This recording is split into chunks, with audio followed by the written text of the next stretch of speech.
Sudipta AV নিউজে আপনাদের সকলকে স্বাগত। প্রথমেই চোখ রাখবো নিউজ হেডলাইন্সে।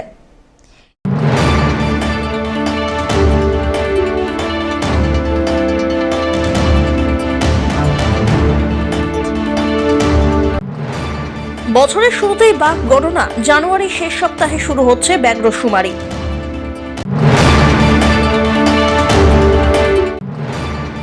নোংরা আবর্জনায় মুখ বন্ধ পুকুরের এবার আবর্জনা পরিষ্কারের কাজ শুরু করল জলপাইগুড়ি পৌরসভা।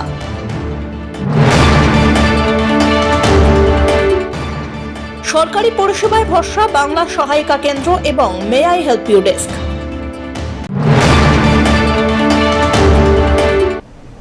এবার আসছে বিস্তারিত সংবাদে। বছরের শুরুতেই বাঘের গণনা, জানুয়ারির শেষ সপ্তাহে ব্যাঘ্র শুমার শুরু হচ্ছে গরুমারা বন্যপ্রাণী বিভাগের অন্তর্গত 3 জঙ্গলে। গরুমারা চাপড়ামারির পাশাপাশি পাহাড়ি নেওড়া ভ্যালির জঙ্গল জুড়ে চলবে গণনা। বনকর্মীদের পাশাপাশি বাঘের গতিবিধি খুঁজতে ব্যবহার করা হবে শতাধিক ট্র্যাপ ক্যামেরা। 2017 সাল থেকে এই পর্যন্ত সমতল থেকে 11,000 ফুট উঁচু 159.89 বর্গ কিলোমিটার বিস্তৃত নেওড়া ভ্যালির জঙ্গলে 7 বারের বেশি ট্র্যাপ ক্যামেরায় ধরা দিয়েছে রয়্যাল বেঙ্গল টাইগার। নেওড়া ভ্যালির জঙ্গলের সঙ্গে সিকিমের পাশাপাশি নেপাল ও ভুটানের জঙ্গলের যোগসূত্র রয়েছে। এখানকার বাঘেদের অবস্থান, গতিবিধি সবই দেখা হবে গণনায়। জানুয়ারি মাসের তৃতীয় সপ্তাহ থেকে শুরু হয়ে 1.5 মাস ধরে গণনা চলবে। 2017 সালের 19 জানুয়ারি ভোরে লাভা থেকে সামান্য দূরে পেদং যাবার রাস্তায় নিজের মোবাইল ক্যামেরায় রয়্যাল বেঙ্গল টাইগারের ছবি বন্দি করে বনমহলে চাঞ্চল্য ফেলে দেন অনমোল ছেত্রী নামে স্থানীয় এক যুবক। আরও বাঘের অস্তিত্ব খুঁজে পেতে এরপর নেওড়া ভ্যালির পাহাড়ি এই জঙ্গলের নানান জায়গায় ট্র্যাপ ক্যামেরা বসায় বন দফতর। তাতে ওই বছর অর্থাৎ 2017 সালের 23 জানুয়ারি প্রথম সরকারিভাবে নজরবন্দি হয় বাঘ। এরপর 16 ফেব্রুয়ারি 2017, 5 জানুয়ারি 2018, এরপর 2020 সালের 13 জানুয়ারি বাঘ বন্দি হয় ক্যামেরায়। মাঝে 1 বছর দেখা না দিলেও 2022 সালের 28 অক্টোবর এবং 23 সালের জানুয়ারি মাসে ক্যামেরা বন্দি হয় বাঘের ছবি। 2024 সালেও একাধিকবার নেওড়ার জঙ্গলে ট্র্যাপ ক্যামেরায় বন্দী হয়েছে রয়্যাল বেঙ্গল টাইগার। বন দফতরের আশা একটি দুটি নয়, বেশ ভালো সংখ্যায় বাঘের অস্তিত্ব রয়েছে পাহাড়ি এই নেওড়া ভ্যালির জঙ্গলে। পাশাপাশি সমতলের গরুমারা চাপড়ামারির সংরক্ষিত বনাঞ্চল জুড়েও চলবে ব্যাঘ্র শুমার। প্রত্যক্ষ ও পরোক্ষ দুই পদ্ধতিকে কাজে লাগানো হবে এই গণনায়। এবার তো আবার বাঘ টাইগার সেন্সাস শুরু হচ্ছে, কোন কোন এরিয়াগুলোতে ফোকাস থাকছে এবং কি আশাবাদী আপনারা, কি কি ব্যবহার করা হবে সেন্সাসে? আচ্ছা, আমাদের তো এটা প্রোটেক্টেড এরিয়াস যেগুলো আছে, যে Gorumara national park, Chapramari wildlife sanctuary আর above all Neora valley national park, এই এরিয়াগুলোর মধ্যে সার্ভে হবে। তো ফান্ডামেন্টাল মেথডটা হবে ক্যামেরা ট্র্যাপ সার্ভে, আর এটাকে অগমেন্ট করা হবে ট্রানজেক্ট লাইন সার্ভে আর পলিগন সার্চ মেথড দিয়ে। এগুলো ম্যানুয়াল মেথড যেগুলো অন ফুট হবে, আর ক্যামেরা ট্র্যাপ ডেটাটাও সেন্ট্রালি অ্যানালাইজ হবে। কীরকম আশা করছেন আপনারা? আমাদের নেওড়া ভ্যালি ন্যাশনাল পার্কের মধ্যে কনফার্মড টাইগার সাইটিংস আছে, যেগুলো আমাদের ক্যামেরা ট্র্যাপসে বারবার ধরা পড়েছে। আগের বছরও ক্যামেরা ট্র্যাপের মধ্যে দেখা গেছিলো, আর আগের মধ্যে এরকম কনফার্মড রিপোর্টস আছে। ইনফ্যাক্ট হাই অল্টিটিউড টাইগার্সের একটা ট্রাইল্যাটারাল ওয়ার্কিং গ্রুপ আছে, যেটার মধ্যে ইন্ডিয়া, নেপাল আর ভুটান মেম্বার্স। তো ওখানের মধ্যে DFO Neora valley national park একটা রিপ্রেজেন্টেটিভ মেম্বার।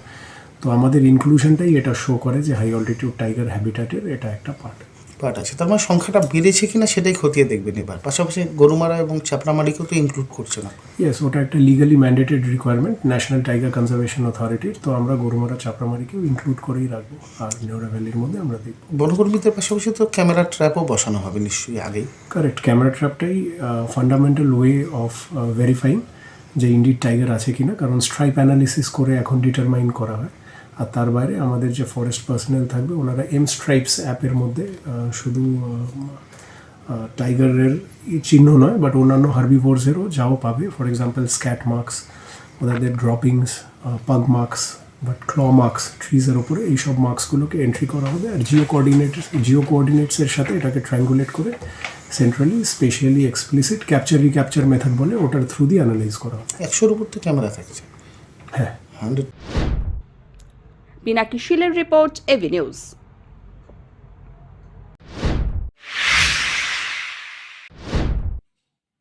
ধূপগুড়ি ব্লকে শাসক দলের অন্দরেই তীব্র বিতর্ক। তৃণমূলেরই এক দাপুটে নেতা অভিযোগ তুলেছেন, তৃণমূলের পঞ্চায়েত সমিতির বর্তমান সদস্যা আদতে বাংলাদেশি নাগরিক। এই অভিযোগ ঘিরে ইতিমধ্যেই চাঞ্চল্য ছড়ায়। নির্বাচন কমিশনের কাছে লিখিত অভিযোগও জমা পড়েছে। ধূপগুড়ি ব্লকের গাদং 1 নম্বর গ্রাম পঞ্চায়েতের অন্তর্গত 24 নম্বর পঞ্চায়েত সমিতির আসনে তৃণমূলের টিকিটে জয়ী বর্তমান সদস্যা আনিসা বেগমের বিরুদ্ধে গুরুতর অভিযোগ তোলেন দলেরই নেতা আব্দুল রশিদ। তার দাবি, আনিসা বেগম অবৈধ পথে বাংলাদেশ থেকে এদেশে প্রবেশ করে প্রায় 2007 সাল নাগাদ ভোটার তালিকায় নাম তোলেন। এরপরে সিপিআইএম দলের সঙ্গে যুক্ত ছিলেন আনিসা। 2019 সালে তৃণমূলে যোগদান করেন। ধীরে ধীরে শাসক দলের ঘনিষ্ঠ হয়ে ওঠেন। অভিযোগ, রাজ্যে পালা বদলের পর শাসক দলের প্রভাব কাজে লাগিয়ে প্রথমে স্বনির্ভর গোষ্ঠীর বিভিন্ন দায়িত্ব পান আনিসা। পরে মহাসংঘের কর্মকর্তা নির্বাচিত হন এবং শেষ পর্যন্ত 2023-এ তৃণমূলের টিকিটে জয়ী হয়ে ধূপগুড়ি পঞ্চায়েত সমিতির সদস্য হন। অভিযোগকারীর আরও দাবি, তাঁর স্বামীসহ বাবা মা এখনও বাংলাদেশের নাগরিক, সেখানেই বসবাস করেন। আব্দুর রশিদ নির্বাচন কমিশনের কাছে শুধু লিখিত অভিযোগই জানাননি, তদন্ত করে আনিসা বেগমের নাম ভোটার তালিকা থেকে বাদ দেওয়ারও দাবি তোলেন। অ্যাকচুয়ালি তো উনি বাংলাদেশি ভোটার, কারণ আমরা তো জানি। তো এবার উনি 2007 সালে আসছে এখানে ইন্ডিয়ায়, স্বামী স্ত্রী দুজনে আসছে। ওনার স্বামী চলে গেছে, উনি রয়ে গেছে। তো নিখোঁজ হয়ে গেছে। এখানকার প্রধান প্রতিনিধিরা আছে, পঞ্চায়েত প্রতিনিধিরা আছে, কোনোদিন তো কাউকে বলেননি এবং থানায় অভিযোগ করেননি। তো ওনার স্বামী নিখোঁজ হয়ে গেল, অন্তত থানায় তো অভিযোগটা করতে হবে, মিসিং ডায়েরিটা তো দিতে হবে। বলছি সে যে ওনার সঙ্গে এই কথা শেয়ার করলো না। বাবা মা ওনার এখানে ওনার বাবা মা নেই, আত্মীয় পরিজন কেউই নেই এখানে। উনি বাংলাদেশি, ওনার আত্মীয় পরিজন বাবা মা সব বাংলাদেশেই আছে। এখানে আত্মীয় স্বজন বললে কেউই নেই ওনার। এখন যাকে উনি বর্তমানে এই যে এসআইআর ফর্ম ফিল আপ করছে নতুন ভোটার তালিকায় নাম ওঠার জন্য, সেখানে ওর মাকে, ওর বাবাকে উঠেছে আমাদের ভোটপাড়া 244 নং বুথের রহমত আলী এক ব্যক্তি, সে মৃত। এবং তার বাড়িতে আমরা তদন্ত করে দেখি যে ওনার মা ওনার ওই বয়স্ক মহিলাকে জিজ্ঞেস করা হলে উনি বলছে যে আনিসা আমার কোনো মেয়ে নাই, আমার 6 জন মেয়ে আছে, নাম আছে, যাই বিয়ে দিছি। আর সেটা গোটা ভোটপাড়া মৌজারই লোক জানে আনিসা এখানকার লোক না, আর ওনার মেয়েও না, মিথ্যা আশ্রয় নিয়েছে। তো বিষয়টা জানতে পারে আপনি কোনো অভিযোগ করেছেন বিষয়ে? কোনো অভিযোগ হ্যাঁ, জানিয়েছেন? অভিযোগ অবশ্যই করছি। উনি এইভাবে অন্যকে বাবা বানিয়ে উনি ফর্ম ফিল আপ করলো। উনি আছে প্রশাসনিক ব্যবস্থায় যদি ওনার নামটা থাকতো, যদি না থাকতো সেটা তার ব্যাপার, সে তার প্রচেষ্টা ও চালিয়েছে। কিন্তু তার প্রচেষ্টা তো অন্যায়ভাবে চালিয়েছে, আরেকজনকে ফাঁসানোর জন্য চালিয়েছে। আপনি কোথাও অভিযোগ করলেন এই বিষয়ে? আমি ডিএম অফিসে করেছি এবং বিডিও অফিসে করেছি। নির্বাচন কমিশনের কাছে? হ্যাঁ। আপনারা কি চান? আমরা চাচ্ছি স্বচ্ছ ভোটার তালিকা এখান থেকে বের হোক খোলাই গ্রামে। অভিষেক ব্যানার্জি যদি গোটা রাজ্যে যদি স্বচ্ছ ভোটার তালিকা যদি উনি চান, ওনার নীতি আদর্শ মেনে আমরা দলটা করি, আমরা একজন ছোট সৈনিক হিসেবে আমরা কেন চাবো না আমাদের অঞ্চলে বা আমাদের এলাকায় বা আমাদের বুথে একজন বাংলাদেশি ভোটার এখানে ভোটের লিস্টে নাম উঠবে। কমিশন সূত্রে খবর, এসআইআর পর্বে আনিসা বেগম নিজের স্বামী সত্তার আলীর ফর্ম ফাঁকা জমা দিয়ে তাকে নিরুদ্দেশ ক্যাটাগরিতে রাখার আবেদন করেন। তবে নিজের এসআইআর ফর্ম তিনি বিএলওর হাতে না দিয়ে অনলাইনে জমা দেন। সূত্রের আরও দাবি, অনলাইনে জমা দেওয়া এসআইআর ফর্মে আনিসা বেগম, অবশ্য ফর্মে নাম আছিমা বেগম, নিজের বাবার নাম হিসাবে উল্লেখ করেন ভোটপাড়া এলাকার বাসিন্দা রহমত আলীর নাম। যদিও স্থানীয় খোঁজখবরে দেখা যাচ্ছে বছর 5 আগে রহমত আলীর মৃত্যু হয়। তার একমাত্র ছেলে নূর মোহাম্মদ বর্তমানে কেরলে শ্রমিকের কাজ করেন। রহমত ষাটোর্ধ্ব স্ত্রী রেখে গিয়েছেন। তিনি জানান তাদের 5 কন্যা থাকলেও আছিমা নামে কোনো মেয়ে নেই। আচ্ছা, আপনার কয় মেয়ে? আমার তো ছয় বেটি, এক বেটা। আচ্ছা, ওদের নাম কি কি? একটার নাম হচ্ছে রমিশা, আর একটার নাম হচ্ছে বেগম, একটার নাম হচ্ছে রাহেনা, একটার নাম হচ্ছে রসনা, ছেলের নাম হচ্ছে নূর মোহাম্মদ। আচ্ছা, বললাম যে এই যে আনিসা বেগম, উনি কি আপনার মেয়ে? না, হ্যাঁ, আমার বেটির নাম অমিশা। আনিসা বেগম আপনার মেয়ে না? না। তাহলে উনি তো আপনার স্বামীকেই দেখাচ্ছে ওনার বাবা, এই আনিসা বেগমের বাবা। কবার পাও না ওই বাবা হলে ওই একটাও কবার না পাক। ঠিক আছে, ঠিক আছে। এদিকে আনিসা বেগমের পরিবার সূত্রে খবর, ব্যক্তিগত রোষের কারণেই এই অভিযোগ। 2003 সাল থেকে আসিমা বেগম ভারতবর্ষেরই ভোটার। জমি সংক্রান্ত বিবাদের জেরেই এই চক্রান্ত। শাসক দলের পঞ্চায়েত সমিতির সদস্যকে ঘিরে এমন বিস্ফোরক অভিযোগ স্বাভাবিকভাবে রাজনৈতিক মহলে উত্তেজনা ব্যাপকভাবে বাড়িয়েছে। নির্বাচন কমিশনের তদন্তে এই অভিযোগ কতটা সত্য প্রমাণিত হয় সেদিকেই এখন তাকিয়ে ধূপগুড়িবাসী। যে এসআইআর করতে দেবো না বলেছিলেন, তার কারণ হচ্ছে একটাই, মমতা ব্যানার্জি জানেন যে এসআইআর হলে তার যে অনুপ্রবেশকারী সমস্ত বাংলাদেশি যে অনুপ্রবেশকারীরা আছে যাদেরকে তিনি জনপ্রতিনিধি বানিয়েছেন তাদের আসল চিত্রটা পরিষ্কার হয়ে যাবে।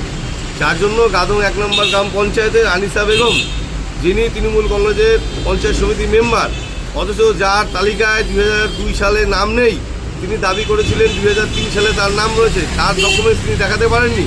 পরবর্তীতে তিনি অন্য একজনকে বাবা সাজিয়ে এবং এবারে যে বিএলওকে প্রভাবিত করে তিনি তার নামটা লিঙ্কেজ করেছেন এবং অদ্ভুতভাবে যার সাথে লিঙ্কেজ তিনি করেছেন তার পরিবারের দাবি তার পরিবারে তিনি কেউই নন এবং তার বর্তমানে বাবা মা বাংলাদেশে থাকাকালীন অবস্থাতেও তিনি চুপিসারে বাংলাদেশে অনুপ্রবেশকারী হওয়া সত্ত্বেও মমতা ব্যানার্জির দক্ষিণে তিনি এখানকার নাগরিক হয়েছে।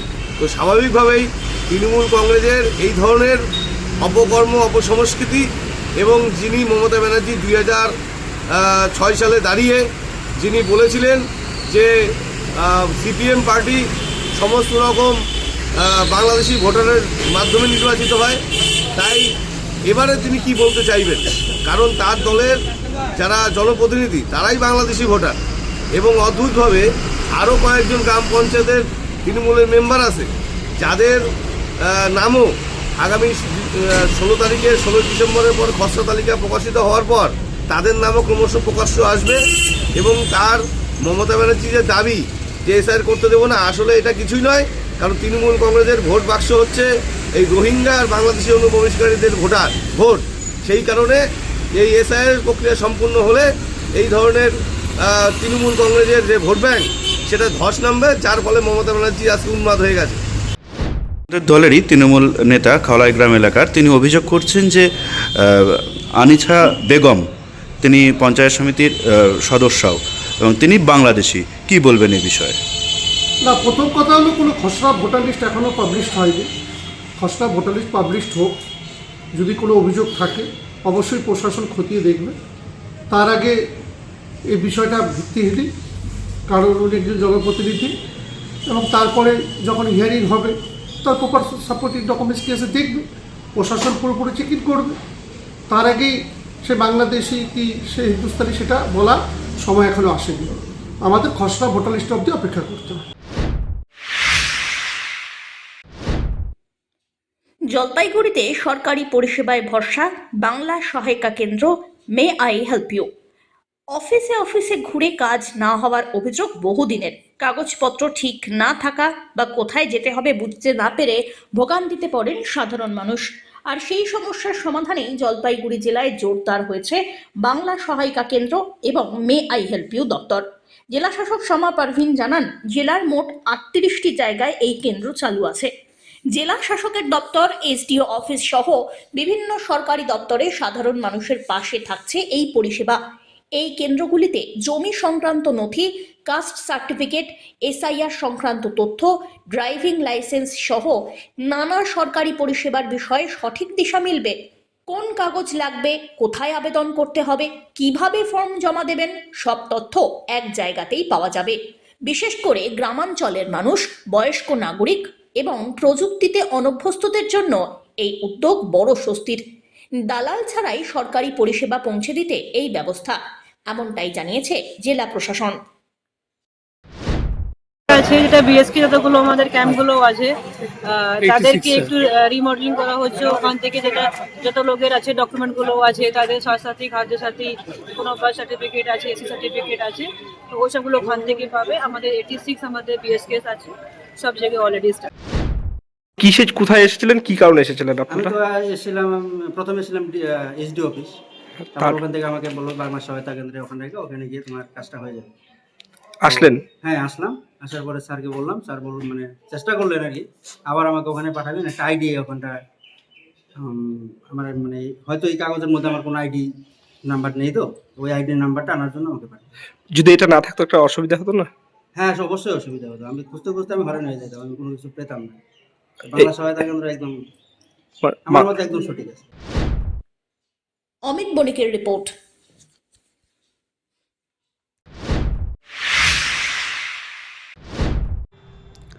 পুরোহিতের মন্ত্রোচ্চারণের মধ্য দিয়ে জলপাইগুড়ি সদর ব্লক নন্দনপুর বোয়ালমারি প্রাথমিক স্বাস্থ্যকেন্দ্রের নতুন ভবন নির্মাণ কাজের শুভ ভিত্তিপ্রস্তর স্থাপন করা হলো। এদিনের অনুষ্ঠানে উপস্থিত থেকে ভিত্তিপ্রস্তর স্থাপন করেন জলপাইগুড়ি জেলা পরিষদের সভাধিপতি কৃষ্ণা রায় বর্মন। অনুষ্ঠানে উপস্থিত ছিলেন ব্লক স্বাস্থ্য আধিকারিক প্রীতম বসু, বোয়ালমারি নন্দনপুর প্রাথমিক স্বাস্থ্যকেন্দ্রের কর্তব্যরত চিকিৎসক দেবযানী হালদার, বিশিষ্ট সমাজসেবী প্রসেনজিৎ কুমার লালা, নির্মল রায়, অমূল্য সরকার সহ এলাকার অন্যান্য বিশিষ্ট ব্যক্তিবর্গ। জেলা পরিষদের সভাধিপতি কৃষ্ণা রায় বর্মন জানান, মুখ্যমন্ত্রী মমতা বন্দ্যোপাধ্যায় গত 8ই ডিসেম্বর ভার্চুয়ালি এই প্রকল্পের শিলান্যাস করেন। খুব শীঘ্রই নির্মাণ সংস্থা কাজ শুরু করবে এবং অল্প সময়ের মধ্যেই কাজ সম্পন্ন হবে বলেও তিনি আশাবাদী। ব্লক স্বাস্থ্য আধিকারিক প্রীতম বসু বলেন, এই প্রকল্প বাস্তবায়িত হলে এলাকার বাসিন্দাদের দীর্ঘদিনের দাবি পূরণ হবে। আমরা এটা নন্দনপুর বোয়ালমারিতে এটা এই এলাকার লোকের দীর্ঘদিনের একটা দাবি ছিল যে এখানে যেটা সুস্বাস্থ্য কেন্দ্র প্রাথমিক কেন্দ্র আছে সেটা খুব ভগ্ন অবস্থায় এবং দীর্ঘদিনের পুরনো, তো এটাকে নতুন করে করা যায় কিনা এদের অক্লান্ত চেষ্টায় আজকে আমরা জেলা পরিষদ থেকে উদ্যোগ নিয়েছি এটা করার জন্য। মাননীয় মুখ্যমন্ত্রী মমতা বন্দ্যোপাধ্যায় 8/12 ভার্চুয়াল উনি এটা ওপেনিং করেছেন। আজকে আমরা সুন্দরভাবে পুজো করে এবং আমাদের বিএমও সাহেব এখানে আছেন, আমাদের জেলা পরিষদ মেম্বার আছেন, আমাদের সমাজসেবী পিকু লালা থেকে শুরু করে আমাদের গ্রামীণ চিকিৎসক থেকে শুরু করে এখানকার জনগণ এবং জনপ্রতিনিধি প্রত্যেকেই আমরা সকলে যৌথ মিলে আজকে ভিত্তি স্থাপন করলাম। এটা 1 কোটি টাকারও বেশির ওপর নির্ধারিত করা হয়েছে। এটা একটা আমাদের সদর ব্লকের নন্দনপুর বোয়ালমারি প্রাথমিক স্বাস্থ্যকেন্দ্র অলরেডি আমাদের চলছে, সেটা ওপিডি বেসিসে চলছে। এটা নতুন করে বিল্ডিং করা হবে এবং সেখানে বিভিন্ন রকম সেক্টর ওয়াইজ করে বিভিন্ন রকম রুম থাকবে এবং সেটা আমাদের 1,28 লাখ টাকার মতো মোটামুটি প্রজেক্ট কস্ট আছে এবং এটার ইমপ্লিমেন্টেশন এজেন্সি আছে আমাদের জলপাইগুড়ি জেলা পরিষদ। সভাধিপতি ম্যাডাম এখানে এসেছিলেন। আজকে বর্তমান সরকারের মাননীয় মুখ্যমন্ত্রী শ্রীমতী মমতা বন্দ্যোপাধ্যায় অলরেডি 8/12/2025 এটা শিলান্যাস করে দিয়েছেন। আজকে আমরা সবাই মিলে লোকাল যাদের জন্য এই প্রাথমিক স্বাস্থ্যকেন্দ্র তাদেরকে নিয়ে আমরা সবাই মিলে এর ভিত্তিপ্রস্তর স্থাপন করলাম এবং যত তাড়াতাড়ি সম্ভব আমরা জেলা পরিষদের কাছে আবদার থাকবে যত তাড়াতাড়ি সম্ভব যেন এটা শেষ হয়। স্যার, নতুন একটা পালক জুড়তে চলেছে, অলরেডি জোড়া হয়েও গেছে। এই এলাকার মানুষের একটা দীর্ঘদিনের দাবি রয়েছে যে নতুন বিল্ডিংও হাতে পাচ্ছেন এবং যদি দিবারাত্রি স্বাস্থ্য পরিষেবাটা চালু হতো সেই বিষয়টা কীভাবে দেখবেন পরবর্তীতে? এই বিষয়ে আমরা চেষ্টা করব। আমরা এটা যেরকম ঊর্ধ্বতন কর্তৃপক্ষের কাছে সবসময় পৌঁছেছি, তবে এর মাঝখানে বলে রাখি এটার পিছনে আমি একজনের নাম না নিলে না, যেটা হচ্ছে আমাদের প্রসেনজিৎ কুমার লালা।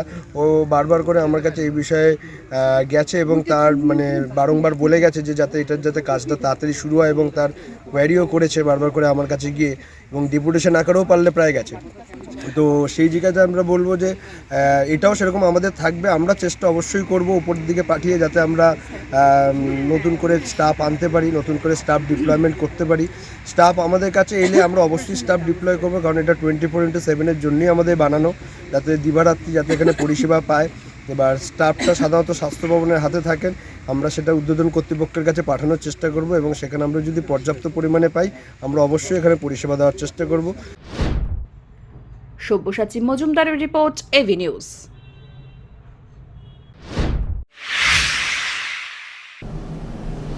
নিয়ে নিচ্ছে ছোট্ট একটি বিরতি, ফিরে আসছি বিরতির পর, সঙ্গে থাকুন।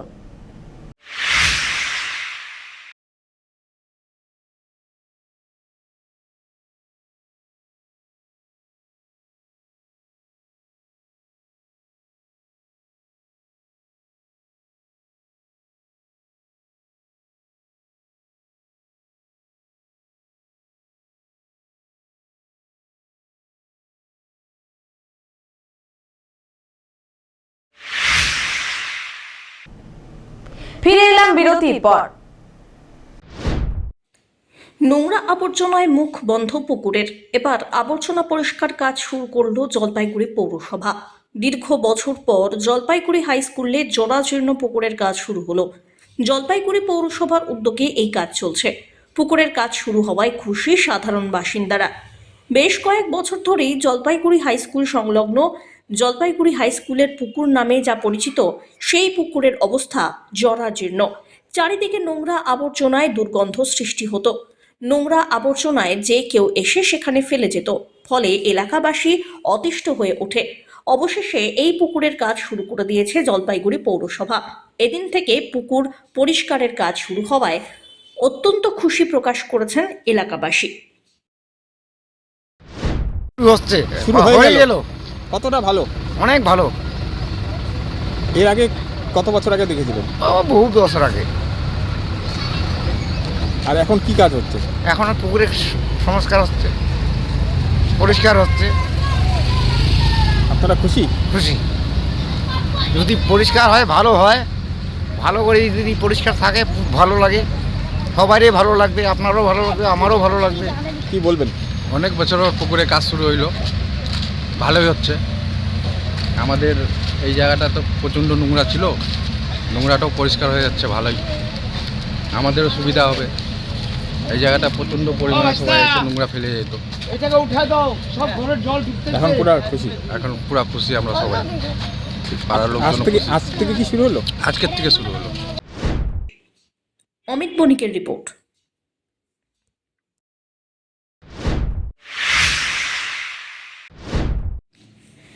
জলপাইগুড়ির গোশালায় ঢুকে গরু চুরির চেষ্টা। নিরাপত্তা রক্ষীকে ঘরে আটকে রেখে গরু চুরির চেষ্টা দুষ্কৃতীদের। রবিবার গভীর রাত্রিবেলায় জলপাইগুড়ি শহর সংলগ্ন গোকুলধাম গোশালায় হানা দেয় 4 দুষ্কৃতীর একদল। নিরাপত্তা রক্ষীকে ঘিরে ধরে তাকে ঘরে আটকে রাখা হয়। তারপরে গরু চুরির চেষ্টা চলে। গরুর শরীরে অবশ করার ইঞ্জেকশন প্রয়োগ করা হয় বলে অভিযোগ। গোটা দৃশ্যবন্দী হয় গোশালার সিসিটিভি ফুটেজে। নিরাপত্তা কর্মীদের চিৎকারে আশেপাশের লোকজন এগিয়ে এলে চম্পট দেয় দুষ্কৃতী। পুলিশে লিখিত অভিযোগ দায়ের করেছে গোশালা কমিটি। ঘটনার তদন্ত করে প্রয়োজনীয় পদক্ষেপের দাবি জানান তারা। রাত্রে 8টার সময় আমাদের সিকিউরিটি ফোন করে, তখন আমরা এই খোঁজ পাই জানতে পারি যে এরকম এরকম ক্যামেরা দেখলাম। তখনই দেখছি ক্যামেরাতে দুজন টপকে ঢুকলো, ঢুকে ভিতর থেকে তালা ভেঙে আরও দুজনকে নিয়ে আসলো। নিয়ে এসে সিকিউরিটি দেখুন গেটে বন্ধ করে রেখে দিয়েছে ওকে, আর গরুগুলোকে ইঞ্জেকশন পুশ করছে যাতে ওরা অবশ হয়ে যায়, যে নিয়ে যেতে সুবিধা হয়। সেই চেষ্টা ওরা করছিল। গরুগুলো একটু বিভ্রান্ত হওয়াতে, দরজায় জোর আওয়াজ হওয়াতে, পাশে যে আমাদের যে একটা গ্যারেজ আছে সেই গ্যারেজে মহিলা ঘুমান, তো উনি উঠে আসাতে, উনি চিল্লাচিল্লি করাতে তারপর ওনারা নিয়ে যেতে পারে না, নিয়ে ছেড়ে দিয়ে চলে যায়। আর গরুগুলো মানে এমন ইঞ্জেকশন দিয়েছিল, গরুগুলো আমরা নিয়ে আসতে পারিনি। সকাল অবধি 7টা সাড়ে 7টা অবধি ওদের বাইরে গেটে ওখানে পড়েছিল। যখন একটু আমাদের যে কম্পিউটার যে আছে সত্যজিৎ, তাকে ডেকেছিলাম। সে এসে ট্রিটমেন্ট করার পর তাকে সুস্থ হওয়াতে আবার গরুগুলো নিয়ে এসে আমরা জায়গা মতো রেখেছি। আর সবচেয়ে বড়ো যে এটা, এর আগেও আমাদের এখানে 2জন সিকিউরিটি গার্ড থাকতো, সবসময় 2জন থাকে, দিনে একজন রাত্রে একটা, এবং রাত্রে অ্যাডিশনাল আরেকজন সিকিউরিটি গার্ড রাখা হয়। এর আগেও আজ থেকে 4-5 মাস আগেও একবার ঘটনা ঘটেছিল। তখন ওরা সক্ষম হয়েছিল, আমাদের এখান থেকে চারটা ষাঁড়কে নিয়ে যেতে সক্ষম হয়েছিল। আমরা অনেক চেষ্টা করেছিলাম, আমরা থানায় দ্বারস্থ হয়েছিলাম, এবং প্রশাসনও ওটা নিয়ে অনেকটা, তখন ভোলাবাবু ছিলেন, ভোলানাথবাবু উনি ছিলেন ইনচার্জে, উনিও ওনার অনেক চেষ্টা খুলেছিলেন, কিন্তু তাতে আলটিমেটলি আমরা ওটাকে কোনো সুরাহা পাইনি।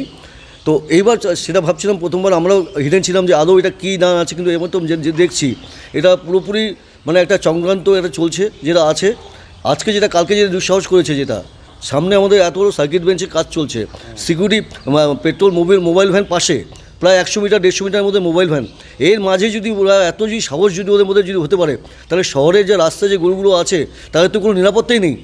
তো এটা খুব ঘোরভাবে এটা কঠোরভাবে দেখা উচিত। এটা শুধু গোশালার বা আমাদের গোকুলধামের বলে সম্পূর্ণ না, এই যে ঘটনা যে আজকে আমাদের এখানে হয়েছে বলে আমরা বুঝতে পারছি বা জানতে পেরেছি, এটা রাস্তার থেকে যেরকম হচ্ছে না, ডেলি যে দিনে এত গরু যে রাস্তায় ঘুরে বেড়ায়, তারা যে নিরাপদ আছে এটা তো ভাবতে পারি না। যদি এখান থেকে যদি আমাদের সিকিউরিটি গার্ড বন্ধ করে যদি গরু নিয়ে যেতে পারে, তো রাস্তাগুলো তো যে কেউ যখন তখন যত যাচ্ছে, এটা এখন মানতে বাধ্য হচ্ছি আমরা। তো এই জন্য এটাকে একটু সিরিয়াস একটা ইস্যু মনে করে নিয়ে প্রশাসনকে হস্তক্ষেপ করার জন্য আবেদন জানাবো। আমরা আরও করবো, আমাদের দিক দিয়েও যত চেষ্টা যা পারি আমরা সেই পদক্ষেপও আমরা গ্রহণ করব। ধীমান রায়ের রিপোর্ট।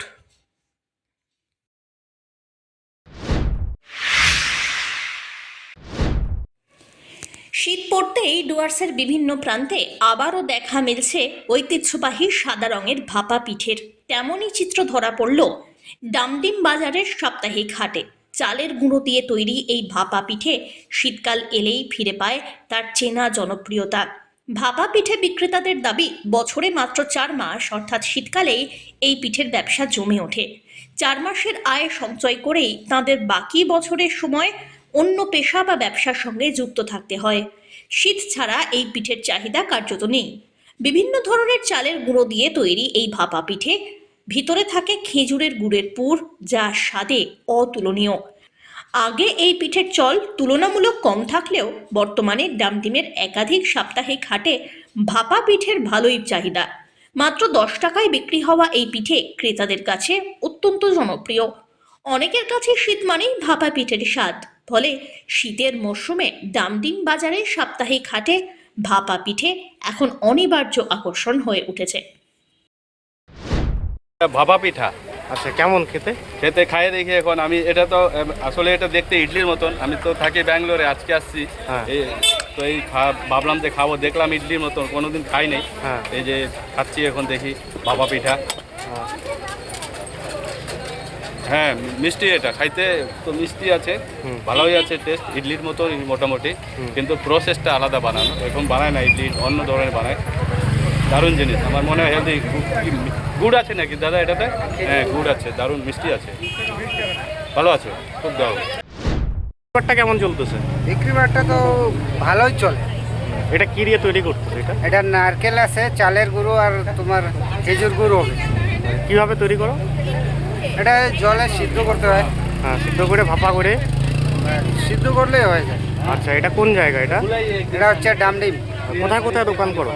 ডামডিম, নিজ ডামডিম, তোমার চলে গেল তোমার রাঙ্গামাটি, আর ওইদিকে ম্যাম গ্লাস। হ্যাঁ, মানুষ পছন্দ করতেছে? হ্যাঁ, প্রচুর পছন্দ করে। আর এটা কয় মাস চলবে? এটা মোটামুটি 4 মাস চলে। 4 মাস। তারপরে কি করো? তারপরে তো গরম সিজন, অন্য কিছু বলি। অন্য কিছু মানে এই 4 মাস ঠান্ডার দিনে? হ্যাঁ, 4 মাস এই ঠান্ডার দিনে। অমিত বণিকের রিপোর্ট।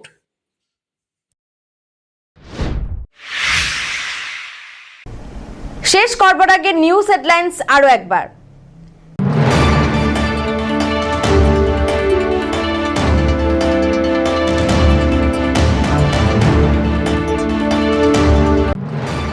বছরের শুরুতেই বাঘ গণনা, জানুয়ারির শেষ সপ্তাহে শুরু হচ্ছে ব্যাঘ্র শুমারি।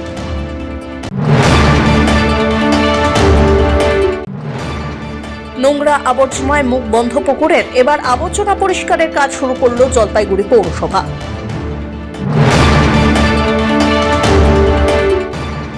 সরকারি পরিষেবায় ভরসা বাংলা সহায়িকা কেন্দ্র এবং may I help you desk.